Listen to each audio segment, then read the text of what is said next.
Why do the worst people often rise to the top, while the best stay silent, invisible, and powerless?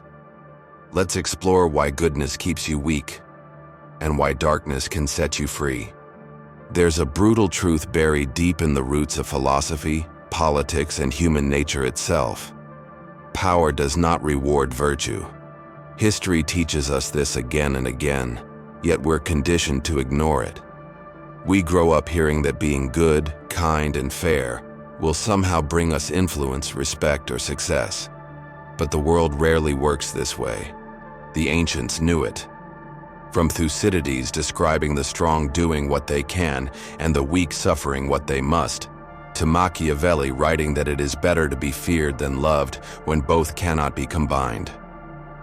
Power follows a darker law, one indifferent to our moral ideals.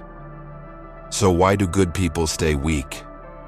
Why do so many brilliant, empathetic souls get trampled by the ruthless? The answer is layered, but it begins with this. Good people often believe in fairness, and fairness blinds them to how power actually functions. They expect a fair contest, where merit wins, where truth persuades, where kindness is repaid. But power is rarely a fair contest. It's a battlefield shaped by manipulation, intimidation, and often deception. And those who step into that battlefield still clinging to idealistic assumptions usually become casualties. Let's go deeper. Think of history's truly influential figures. How many of them were good by ordinary moral standards? Alexander the Great, feared and ruthless. Catherine the Great, brilliant and manipulative. The Medici, masterful puppeteers behind thrones and popes. Even revolutionary figures who fought for justice like Robespierre or Lenin wielded power through fear and force as much as through hope. It's not that these figures were purely evil. Many believed in a cause, but they understood, consciously or instinctively, that to shape the world, you must sometimes act outside the moral lines that ordinary people refuse to cross. And that refusal keeps good people powerless. Their strength remains potential energy, never unleashed. There's another side. Good people often fear becoming corrupted. They think power itself is dirty, that to seize it is to lose themselves. And so they stay out of the arena, convincing themselves that moral purity is enough. But power is just a tool. And when you refuse to pick it up, someone else will. Usually someone far less scrupulous. This is why many dark philosophers from Nietzsche to Machiavelli insisted that morality must serve power, not the other way around. Morality without power becomes little more than a comforting illusion.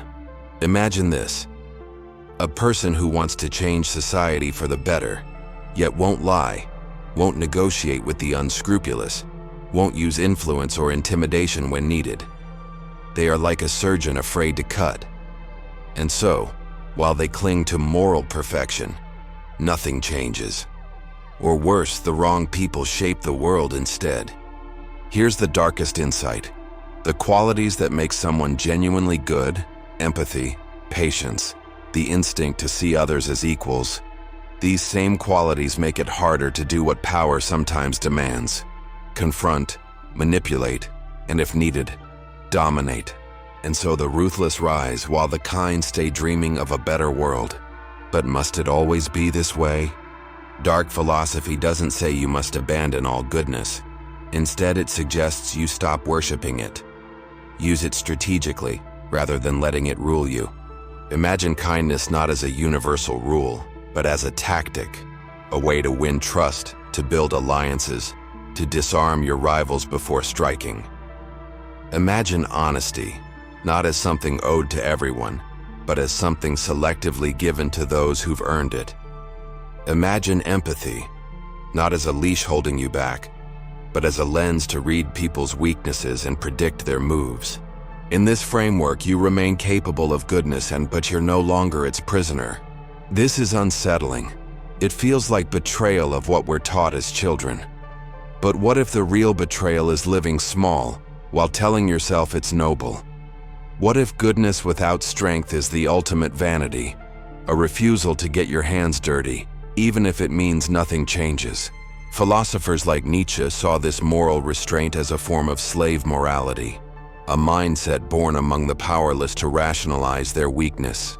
Instead of challenging the strong, they called them evil.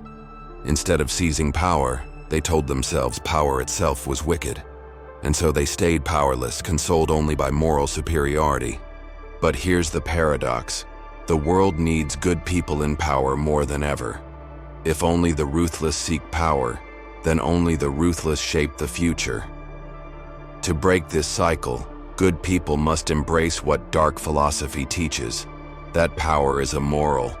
It bends to whoever is willing to use it, regardless of their motives. If you truly want to protect, to build, to change the world, you must first have the strength to do so. And that strength sometimes requires stepping into darkness, learning to read deception, to intimidate when necessary, to outmaneuver rivals who won't play fair. Not because you crave dominance, but because the alternative is letting them rule unopposed. Think of power as a language. The ruthless speak it fluently. The good must at least learn its grammar. You don't have to become cruel, but you do have to become cunning. You don't have to betray your values, but you do have to understand how to defend them in a world that doesn't reward naivety. So what can you do practically? Study the history of power, not just its moral philosophy. Learn to recognize manipulation, not just to resist it, but to use it when truly necessary. Question your automatic guilt when you act assertively. Remember, sometimes the kindest thing you can do is win, because the powerless cannot protect anyone, not even themselves. This might sound cold, but it is the kind of coldness that preserves warmth where it matters. A dark philosophy not to destroy your goodness, but to free it from the chains of naivety. So ask yourself now, would you rather stay pure and powerless, or learn to wield darkness so that your goodness can actually change something? If this made you think, don't just scroll away. Like, share, and subscribe, because more people need to hear what power truly demands. And tell me in the comments, do you think it's possible to stay good and still become powerful? I'd love to know.